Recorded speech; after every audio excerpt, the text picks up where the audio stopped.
Bienvenidos, muchísimas gracias por estar presentes en una nueva edición de la Masterclass Alumni en Alumni UDEP. Como sabrán, lo que buscamos es crear contenidos de valor para nuestros egresados y para nuestra comunidad de egresados. Y en esta oportunidad tenemos un tema que nos interesa muchísimo. Hablamos de la gestión del riesgo de créditos en entidades del sistema financiero peruano. No se olviden que la Masterclass Alumni es un producto creado por egresados y para egresados, así que el conocimiento queda en casa. Para esta presentación nos acompaña Karina Gómez Luna. Karina es licenciada en Contabilidad por la Universidad de Piura, cuenta con certificaciones en ISO 31000, Lead Risk Manager por PSB North America, Control Interno, COSO, por el Instituto de Auditores Internos, Chartered Risk Analyst, CRA, por American Academy of Financial Management, AAFM. Actualmente se encuentra cursando un MBA en Administración Estratégica de Empresa en Centrum Pontificia Universidad Católica del Perú. Es especialista en temas relacionados a la gestión de riesgos financieros, análisis de riesgo y cumplimiento. Se ha desempeñado en el área de riesgo y auditoría en las entidades Federación de Cooperativa de Crédito y Ahorro del Perú,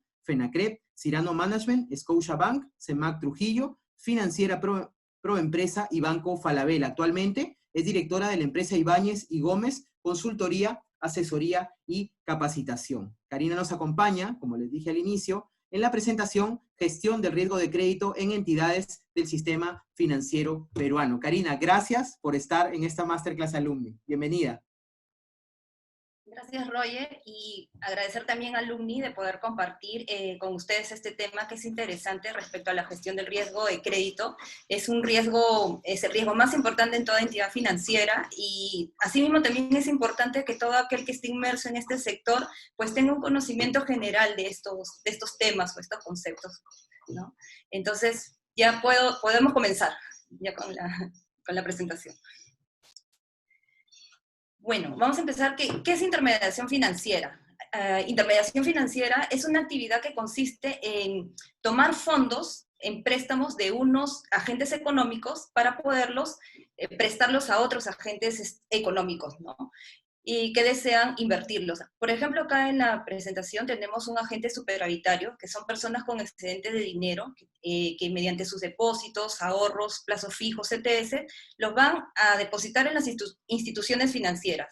Ellas les van a retribuir unos intereses. Asimismo, estas instituciones financieras, pues, van a colocar este dinero en agentes deficitarios mediante los créditos.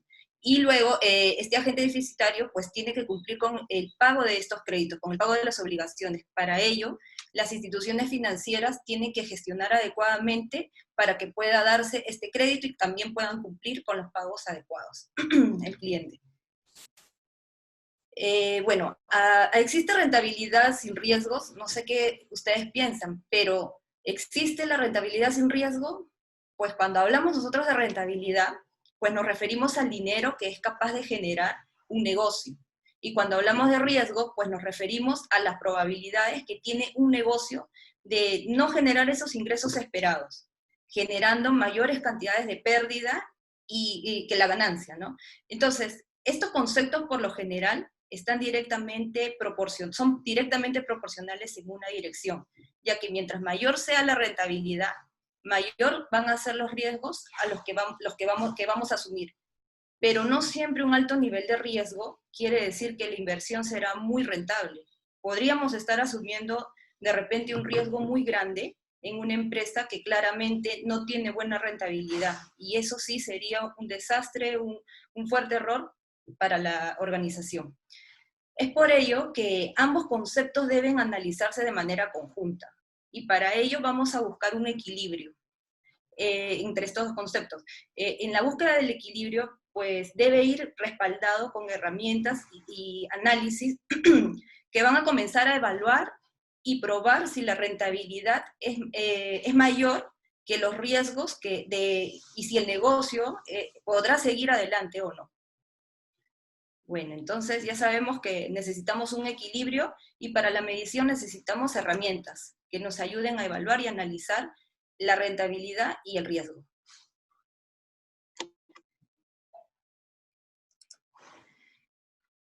Definamos qué es riesgo. Según la Superintendencia de Banca y Seguro, pues nos define que riesgo es la posibilidad de ocurrencia de eventos que impacten negativamente sobre los objetivos de la empresa o su situación financiera.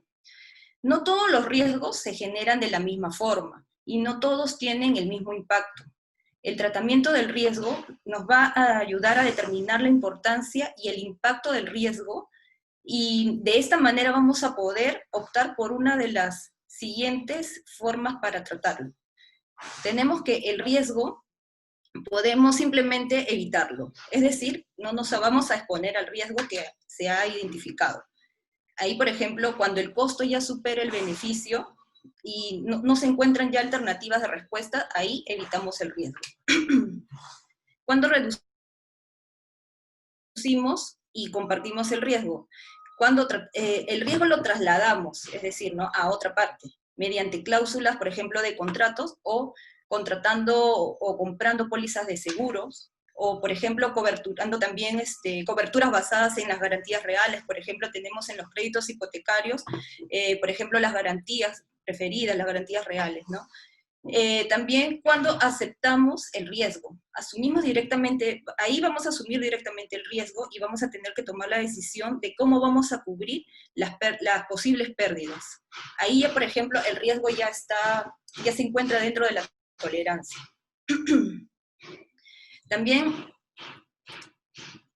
los riesgos pueden surgir por diversas fuentes, ya sean internas o externas, y pueden agruparse en diversas categorías o tipos. A continuación, les voy a comentar o mencionar los principales riesgos financieros a los que está expuesta una entidad. Tenemos el riesgo de crédito. ¿Y qué es el riesgo de crédito? Pues es la posibilidad de pérdida por incapacidad o falta de voluntad de pago de los deudores. El riesgo de liquidez, que es la incapacidad de hacer frente a los compromisos financieros en los plazos pactados. Es decir, es esa brecha temporal que existe entre los flujos por pagar y de efectivo por recibir, tanto ya sea en moneda nacional como en moneda extranjera. Por ejemplo, una causa posible en la mala gestión de la liquidez podría ser una mala gestión del flujo de caja.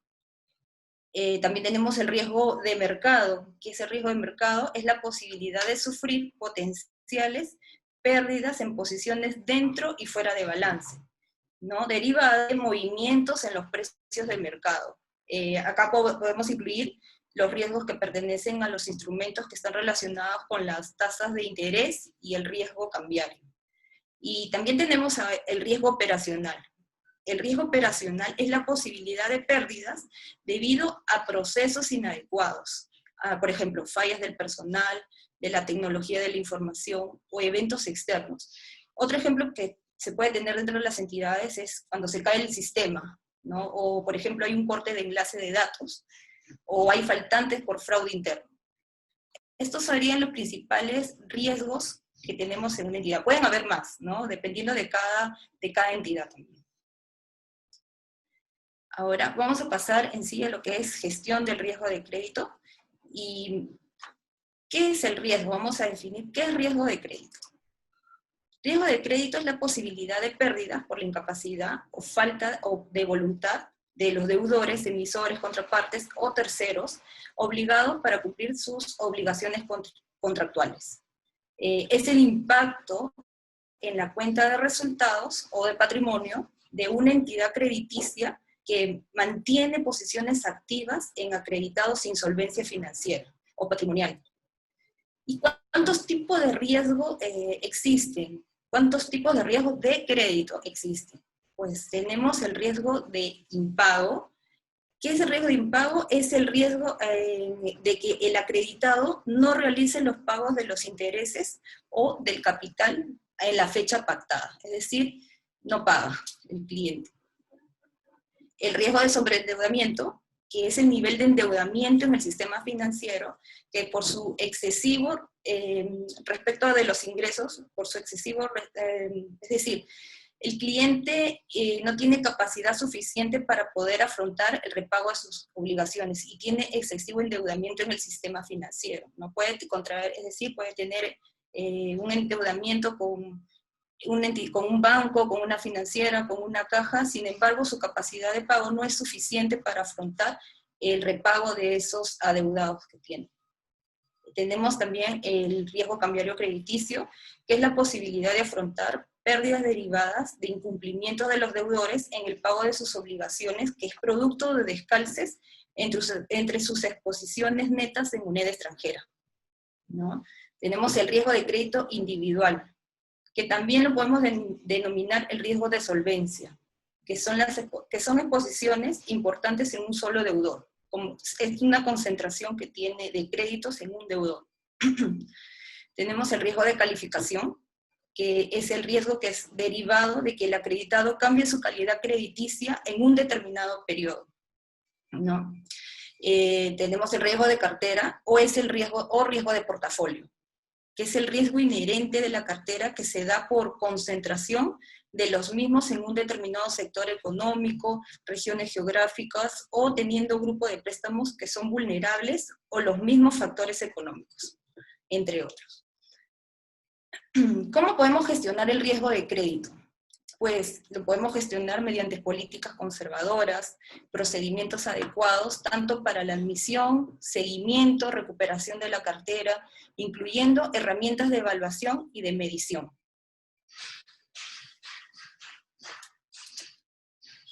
¿Qué dice la legislación relacionada a la gestión del riesgo de crédito? Pues la Superintendencia de Banca y Seguro ha decretado varias normas. Ha decretado normas que son relevantes y que están relacionadas a la gestión del riesgo de crédito, en las cuales voy a mencionar algunas y más o menos qué es lo que contiene. Tenemos la resolución 272 del 2017, que es el reglamento de gobierno corporativo y de la gestión integral de riesgos. Pues este reglamento fomenta una mejor gestión del riesgo de gobierno corporativo en las empresas supervisadas por la SBS. Asimismo, desarrolla también y establece criterios que están relacionados al gobierno corporativo, como aquellos referidos al director independiente, a los comités de directorio, a los sistemas de remuneraciones, a la conducta de mercado y a la gestión de conflictos de intereses. También esta normativa contempla los aspectos que están relacionados a la gestión integral de riesgos, tales como la función del cumplimiento normativo, a fin de fortalecer el desempeño y la responsabilidad de las entidades financieras. También tenemos la resolución 3780-2011, que es el reglamento de la gestión del riesgo de crédito. Pues esta norma contempla los requerimientos mínimos para una adecuada gestión del riesgo de crédito. Tenemos la resolución 6941-2008, que es el reglamento para la administración del riesgo de sobreendeudamiento de deudores minoristas. Este reglamento va a establecer la adopción de medidas por parte de las entidades financieras al momento de otorgar un crédito en base a parámetros y criterios que promueven una sana bancarización y un crecimiento saludable de las colocaciones, evitando de que las cifras de endeudamiento pues crezcan de manera alarmante, ¿no? Tenemos la resolución 11356 del 2008, que es el reglamento para la evaluación y clasificación del deudor y la exigencia de provisiones. Pues en este reglamento nos van a establecer los criterios para el otorgamiento de crédito, así como también para las provisiones mínimas que deben constituirse por el riesgo crediticio. Y tenemos el reglamento 41-2005, que es el reglamento para la administración del riesgo cambiario crediticio. Aquí se van a establecer las pautas para el uso de estándares mínimos prudenciales respecto al otorgamiento de créditos en moneda extranjera, como un componente adicional para definir la capacidad de pago. Y tenemos la resolución 14.354-2009, que es el reglamento de requerimiento de patrimonio de efectivo por riesgo de crédito. En este reglamento pues nos especifican o nos establecen las metodologías a aplicar y los requisitos que deben cumplir las empresas para efectuar el cálculo del requerimiento de patrimonio efectivo por riesgo de crédito, bajo el método ya sea estándar o métodos basados en calificaciones internas. Cuando hablamos de patrimonio efectivo, pues nos referimos al importe extracontable de respaldo para cubrir el riesgo de crédito.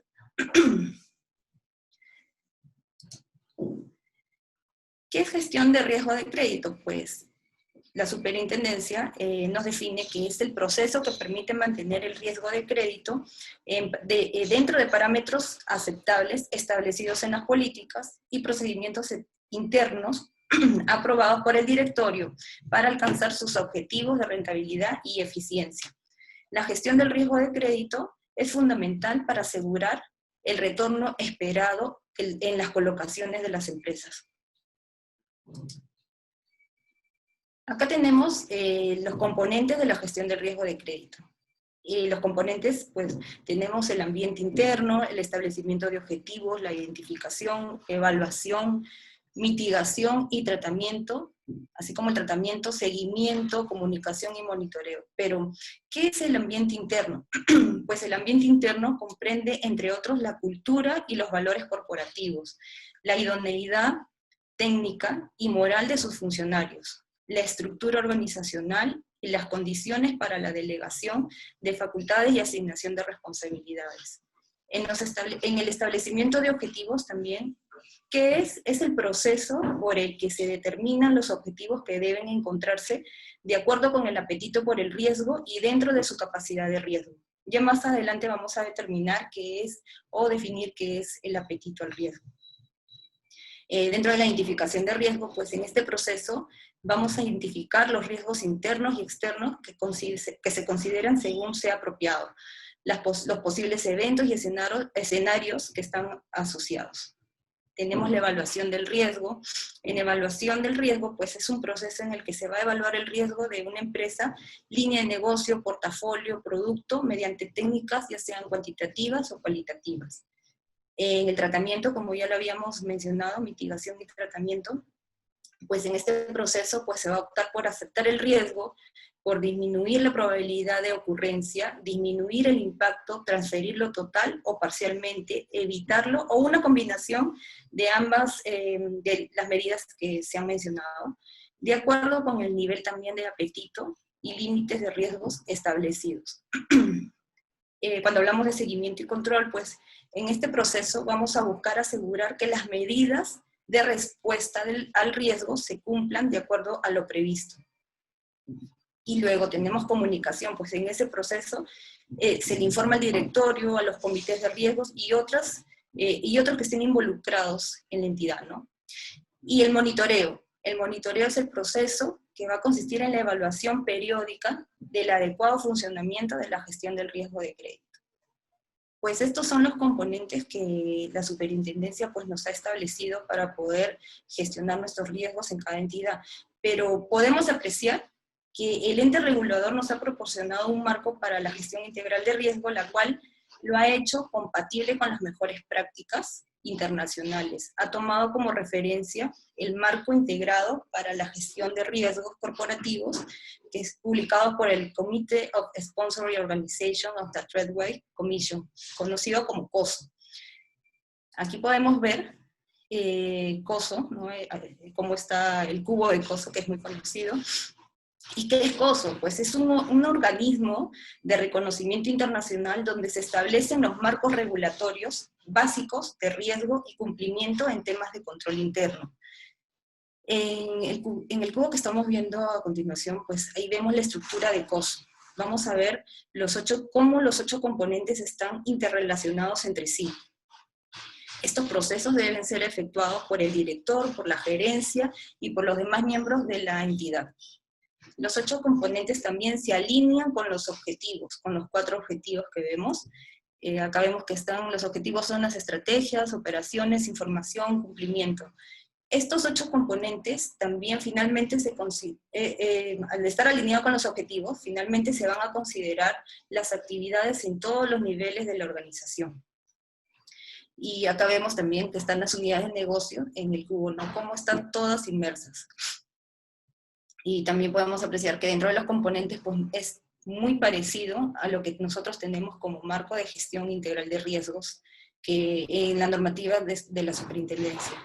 El marco de la gestión de riesgo de COSO, ¿no? Nos va a ayudar a lograr una serie de beneficios. Entre ellos tenemos la alineación del apetito por el riesgo y la estrategia, la identificación y el riesgo y de los riesgos múltiples, la optimización de los de las decisiones en respuestas al riesgo, el aprovechamiento de las oportunidades, la reducción de las sorpresas y la mejora de la distribución del capital.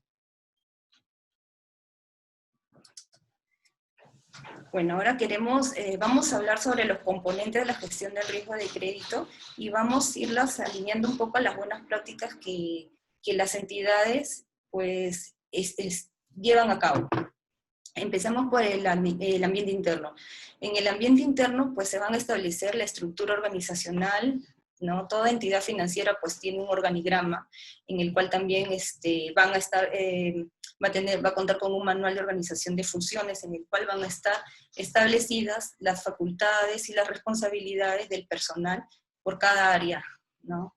También es importante la idoneidad técnica y moral de los funcionarios. Idoneidad técnica nos referimos, por ejemplo, si en un área de riesgo, pues si van a contratar a analistas para modelos, pues por ejemplo el perfil debería estar en que sea una persona estadística y experiencia en los temas de modelación. Cuando hablamos de establecimiento de objetivos, ¿no? Ahí que hablamos en este proceso, pues ahí se establecen las políticas, los manuales, los procedimientos. Vamos a determinar también los límites de concentración por sector económico, zona geográfica, por ejemplo, ¿no? Y también algo muy importante, lo que venía diciendo, ¿no? Vamos a definir el apetito y la tolerancia al riesgo, ¿no? Para ello, el apetito es definido por el directorio y está en línea con las estrategias de la empresa. El apetito, ¿qué es? Es el nivel de riesgo de crédito que la empresa está dispuesta a asumir en la búsqueda de su rentabilidad y de valor. La capacidad es el nivel máximo de exposición por riesgo de crédito que una organización puede soportar en la persecución de sus objetivos. ¿Y qué es la tolerancia? Pues es el nivel de variación que la empresa está dispuesta a asumir en caso de una desviación en los objetivos empresariales. Podemos verlo en este gráfico que se está presentando, ¿no? Que tenemos el apetito, es el color verde, la tolerancia a la desviación, que está en colores amarillos, y la capacidad es en rojo. Pero para poderlo entender un poquito mejor, pues les voy a dar un ejemplo. Acá vemos tenemos un gráfico en el que vamos a imaginarnos un vehículo que por sus características técnicas es capaz de ir a 160 kilómetros por hora.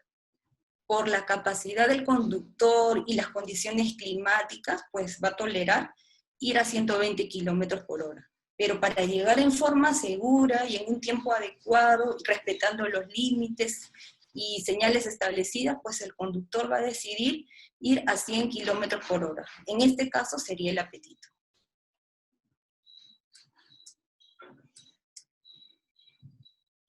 Como ya más o menos ya hemos definido qué es el apetito, espero que se haya entendido mediante el ejemplo, pues el apetito, la tolerancia y la capacidad del riesgo. Ahora vamos a pasar al proceso de evaluación. En el proceso de evaluación, como ya lo habíamos dicho, pues vamos a evaluar el riesgo de una empresa, de la línea del negocio, de un producto, de la cartera, mediante técnicas ya sean cuantitativas y cualitativas. Pues acá tenemos, por ejemplo, los famosos scoring, los análisis de cosecha de migración y los análisis de concentración. Tenemos otra serie de análisis, pero vamos a explicar algunos que he mencionado. Por ejemplo, el scoring.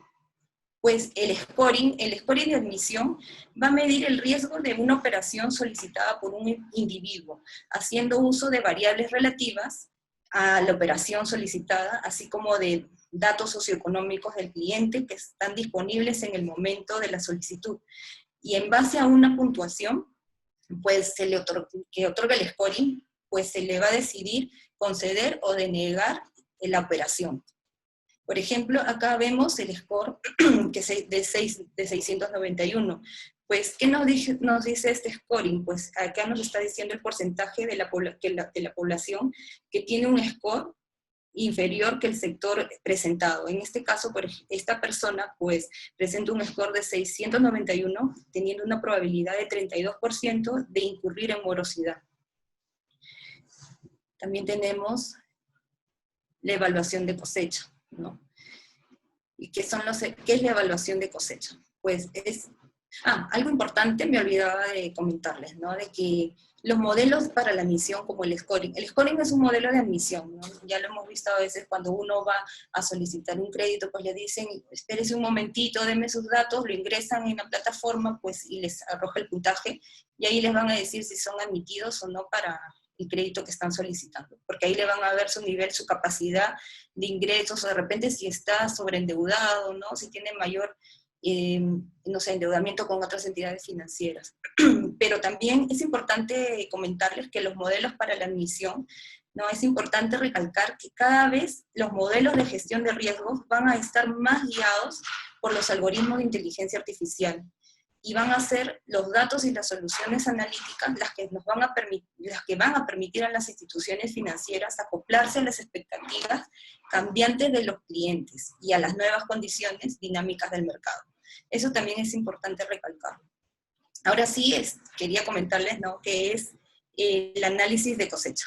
Esta metodología de análisis de cosecha nos va a permitir observar el comportamiento de la cartera de crédito con similares características en periodos de distintos tiempos, ¿no? Por ejemplo, acá tenemos, en este análisis de cosecha, pues nos está mostrando en forma dinámica, a través de cuadros gráficos y estadísticos, una serie de comparaciones de la cartera de créditos, ¿no? Y acá tenemos un periodo determinado mediante unos indicadores que están desarrollados. Y en el ejemplo que vemos, pues el análisis de cosechas nos está mostrando que existe una probabilidad de que la cartera no presente una buena calidad en el control de aprobación, debido a que presenta una alta morosidad en el tercer mes de repago. Eso se ve en los gráficos que vemos en el ejemplo que les estoy presentando. También tenemos los análisis de migración o las matrices de transición por calificación, podríamos llamarle. Pero, ¿qué es esta metodología? Esta metodología de análisis nos va a permitir determinar la probabilidad de que un cliente migre de su calificación de riesgo actual a otra calificación de riesgo diferente dentro de un horizonte de tiempo determinado. Aquí en este ejemplo vemos, pues, ¿no?, enero 2017 y en febrero 2017. La calificación 0, 1, 2, 3 se refiere a 0 es normal, 1 es CPP, 2 es deficiente, 3 es dudoso y 4 es pérdida, ¿no? Entonces, este análisis es importante para realizar comparaciones históricas de las probabilidades de desplazamiento según los tipos de crédito, los plazos, productos, campañas específicas, con la finalidad de evaluar la calidad del pago de los clientes, ¿no?, para una adecuada gestión de políticas, implementación de medidas correctivas para futuros otorgamientos de crédito. Aquí podemos ver, ¿no?, que la mayor migración de los créditos por calificación se da de deficiente a dudoso. Podemos verlo, que es el 53.54%, y de dudoso a pérdida, que es el 28.74%. Vemos la migración, cómo ha pasado, que en enero de 2017, pues, estaba en deficiente, y como un 53% de la cartera se ha desplazado hacia dudoso en febrero. Entonces, vemos cómo impacta, cómo podemos mejorar de repente nuestras políticas de otorgamiento de crédito al ver estas transiciones o estas migraciones de calificación de cartera. También tenemos análisis de concentración. Cuando evaluamos, dentro del proceso de evaluación también tenemos los famosos análisis de concentración. ¿Y qué son? Son metodologías que vamos a utilizar para comparar y evaluar la composición de la concentración de la cartera, ya sea por sectores económicos, ubicación geográfica, por productos, y a través de este análisis vamos a poder tomar medidas de política para redireccionar de repente la cartera hacia un sector en especial, de acuerdo también a las exigencias del mercado.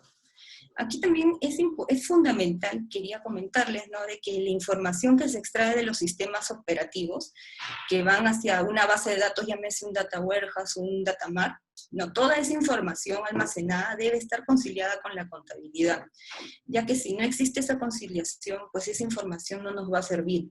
Y si hay que corregir la contabilidad, tenemos que hacerlo. Si tenemos que corregir los procesos operativos de donde se extrae la información, pues tenemos que hacerlo. ¿no? ¿Por qué? Porque esa información es muy importante, de ello va a depender la calidad de información que vamos a utilizar para nuestros análisis. Pues esta información la vamos a ver plasmada en estos análisis que les estoy mostrando. ¿Y esto qué va a pasar? Que si no tenemos una información íntegra, pues nos puede llevar a la toma de decisiones erróneas. Por eso que es muy importante de que haya esa conciliación entre lo operativo y lo contable.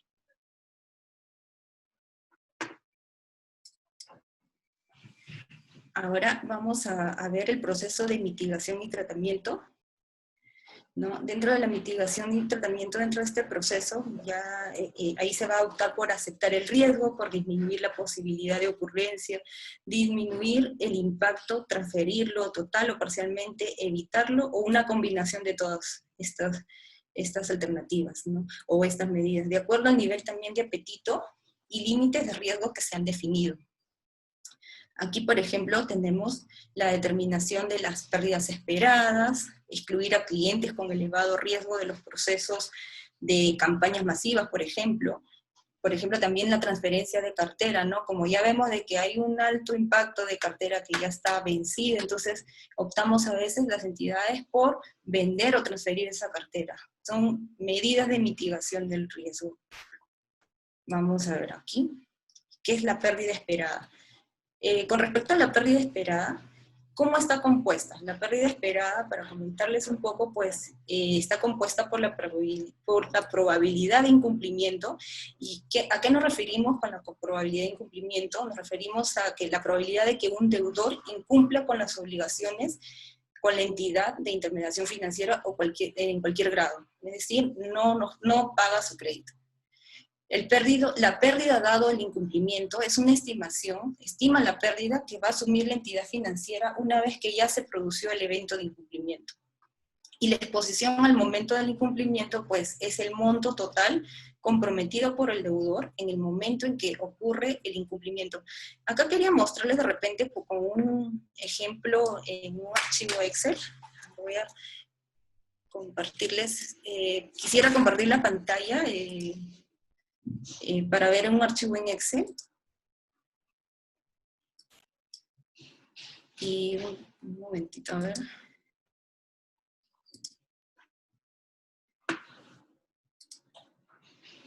No sé, ahí está.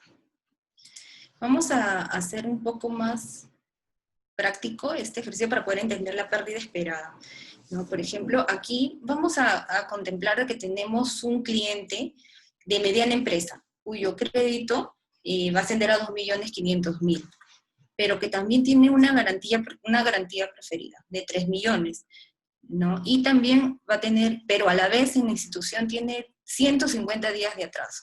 Acá también vamos a complementar un poco lo que dice la resolución 11356-2008, que es el reglamento de clasificación y de provisiones. Pues este reglamento, ¿qué nos dice? Nos da una tasa en base a categorías de riesgo, ¿no? Acá nos dice problemas potenciales, deficientes, dudoso, pérdida, y nos da una tabla, ¿no? Unas tablas en las cuales la tabla 1, pues, son porcentajes que se le van a aplicar a los saldos de cartera, siempre y cuando... tabla 1 tengan un tipo de garantía, ¿no? Y la tabla 2 también, por cada tabla, pues se especifican, pues, ¿no? las tasas en base a garantías que tenga el cliente. En este caso, pues, como el cliente tiene una garantía preferida, pues estaría aplicando la tabla 2. Y en este caso, pues, como este cliente tiene 150 días de atraso, como es cliente mediana empresa y está dentro del, mediana empresa, corporativo y gran empresa, pues se califican en dudoso. Dudoso va a ir de 120 a 365 días de atraso. Dentro de ese parámetro, de ese rango de días de atraso, pues se le va a considerar a un cliente como dudoso. Es por ello que este cliente está dudoso y le va a corresponder, pues la tabla 2, acá vemos, le va a corresponder un 30%. Entonces vamos a calcular su provisión constituida actualmente, pues el cliente va a tener los 2.500.000 por su tasa de provisión, que va a ser 30%. y tiene 750.000, es la provisión constituida. Pero como este cliente no está cumpliendo, pues tiene una probabilidad de default, ¿no? En este caso, la probabilidad de default, según las políticas de esta empresa, pues va a estar determinada por la probabilidad de incumplimiento para los clientes que luego de 12 meses que emigraron o permanecieron a partir de una calificación dudoso hasta pérdida, según el tipo de crédito, va a ser de 100%. Entonces, según política, pues ya definió cuál es la probabilidad de default, que es el 100%. Esta empresa le pone un 100%. En cuanto a la pérdida dado el incumplimiento, pues esta empresa, ¿no?, la estima que esta pérdida ya es de 100%, ya que esta cartera tiene ya un atraso por más de 100 días. Según política de la empresa, todos aquellos créditos que ya tengan más de 100 días, pues la probabilidad o pérdida dado el incumplimiento pues va a ser de 100%. Acá lo estamos asumiendo ya como parte de la política de una entidad. ¿Y cuál será la exposición del riesgo de crédito? Pues va a ser el importe al momento del default, ¿no? En este caso, pues, es de 2.500.000. ¿Y cómo vamos a calcular la pérdida esperada? Pues la pérdida esperada es la multiplicación de ambos factores, o de ambas variables. Y obviamente, pues, vamos a tener de que es de 2.500.000. Finalmente, vamos a tener una provisión constituida de 750.000, ¿no?, que es lo que ya se había registrado la entidad, pero va a tener pero la pérdida esperada que se ha determinado, pues, es de 2.500.000. Por lo tanto, ese importe va a ser la nueva provisión, lo cual va a tener esta entidad que un déficit de provisiones por este cliente, ¿no?, de 1.750.000, la cual va a tener que registrarla en su contabilidad.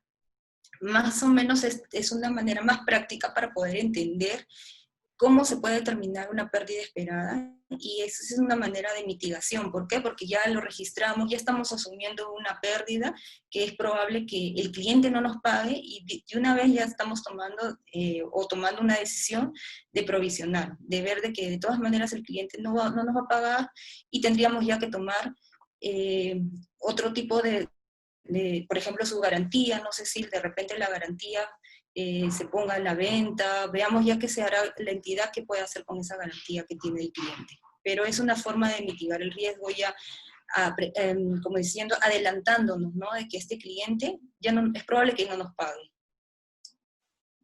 A ver, ahora voy a déjame. Y vamos a continuar con la presentación de pérdidas esperadas. Ahora, bueno, como ya les comenté, ¿cómo vamos a determinar? Ese es un solo ejemplo de pérdidas desesperadas para el caso de provisiones, ¿no? Pero hay otro tipo también. Las pérdidas esperadas a veces también las utilizan para determinar X modelos que la empresa determine o indique. Dentro de la parte de seguimiento, pues tenemos las alertas tempranas y las pruebas de estrés también. Pero dentro del seguimiento, ¿qué vamos a buscar? Vamos a asegurar que las medidas de respuesta al riesgo se cumplan de acuerdo a lo que está previsto. Entonces, por ejemplo, acá les muestro el análisis de estrés. ¿Qué es un análisis de estrés? Pues nos va a permitir analizar el impacto en los ingresos financieros, mora, gasto de provisión del producto, de aplicar a escenarios adversos en la cartera. Por ejemplo, en esta metodología que estamos viendo, se van a determinar las variables a utilizar. Vamos a utilizar, por ejemplo, la proyección de colocaciones, cartera atrasada, ingresos financieros, mora, provisiones, asumiendo que serán las que se van a producir en condiciones normales. Y luego vamos a estimar unos indicadores. Esta evaluación nos va a permitir analizar el comportamiento de los ingresos financieros, los gastos de provisiones y mora bajo escenarios adversos. Finalmente también tenemos las señales de alerta temprana. Acá vemos en este cuadro una serie de indicadores, tanto cuantitativas, ¿no?, o cuantitativas, que nos están identificando una evolución, si es negativa, del deudor o del mercado en el que se está operando. Ello nos va a ayudar a anticiparnos a los riesgos asociados a los deudores, contrapartes o terceros. asociados a las exposiciones afectas al riesgo de crédito. En este cuadro podemos ver de que tenemos indicadores de saldo de cartera que es mayor a un día, ¿no? Tenemos los porcentajes de la cartera vencida que son mayor a 30 días, cómo van variando de manera anual. Vemos esa evolución, ese comportamiento, y en base a ello ya vamos a tomar decisiones. También tenemos los análisis retrospectivos periódicos, que son un conjunto de exposiciones que están afectas también al riesgo de crédito y que nos ayudan a determinar la causa de los créditos fallidos a través de revisiones muestrales, con el fin de identificar las debilidades en el proceso crediticio o las amenazas externas. Asimismo, tenemos también dentro de los procesos de la gestión de riesgo de créditos tenemos el monitoreo, ¿no? Que ya van a ser los informes periódicos de seguimiento, que ya van a ser, pueden ser trimestrales, mensuales, ya dependiendo de lo que establezca la entidad, en el cual se van a incluir esas alertas que estamos encontrando. Por ejemplo, los cuadros, ¿no? Vamos a incluir estas alertas que se muestren en proporción a la evaluación de los clientes y las contrapartes que tienen un elevado riesgo de crédito.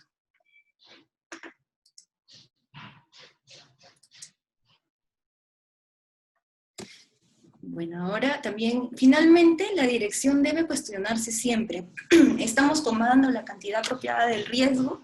¿Estamos recibiendo un retorno que es consistente con nuestro nivel general de riesgo? Pues, ¿está bien definido el apetito del riesgo de la organización? ¿Es nuestro actual nivel de riesgo consistente con nuestro apetito al riesgo? ¿No? Eso debe cuestionarse constantemente la dirección. Asimismo, también las gerencias, no solo la dirección, también cuestionarse. ¿Estamos gestionando de forma correcta nuestro riesgo? ¿Está nuestro proceso de gestión de riesgo alineado a nuestro proceso estratégico? ¿Tenemos deficiencias en nuestras coberturas de riesgo de crédito? ¿Es nuestro proceso de gestión de riesgo rentable? ¿No? Entonces, como conclusiones finales, tenemos que la gestión de riesgo es fundamental para fortalecer la rentabilidad y la solvencia. También es importante para el perfil y el apetito del riesgo de toda entidad financiera. Ya sabemos que debe estar alineada siempre con la estrategia. La gestión de riesgos es un proceso continuo, no es que solo ya lo establecimos, ya lo dijimos, sino constantemente está funcionando, constantemente funciona. Y también se modifica constantemente, ¿no? Con las variables que vamos mejorando de repente. Cada vez es un proceso, como un proceso continuo, pues vea mejorando constantemente. Y todos los gestores, y todos somos gestores de riesgo, no solo el gerente, el director son los que tienen que gestionar el riesgo, sino todos los que estamos involucrados en la entidad. Todos somos gestores de riesgo. Asimismo también la gestión del riesgo de crédito, porque es importante, porque nos va a permitir un manejo adecuado de los niveles de morosidad. Es decir, nos va a ayudar a mantener una calidad adecuada de nuestra cartera. También nos va a permitir la recuperación del portafolio dentro de lo establecido. Y también vamos a tener un control adecuado de las provisiones, ¿no? Finalmente, ¿qué nos va a ayudar la gestión del riesgo de crédito? A la rentabilidad. Pues esto es todo el tema relacionado a gestión de riesgo de crédito, pues este tema es muy amplio para poder ver etapa por etapa, pero se los he querido compartir con ustedes, pues, esta pequeña ponencia de manera general, para que tengan un conocimiento también general de cómo está establecida la gestión de riesgo de crédito. Bueno, gracias.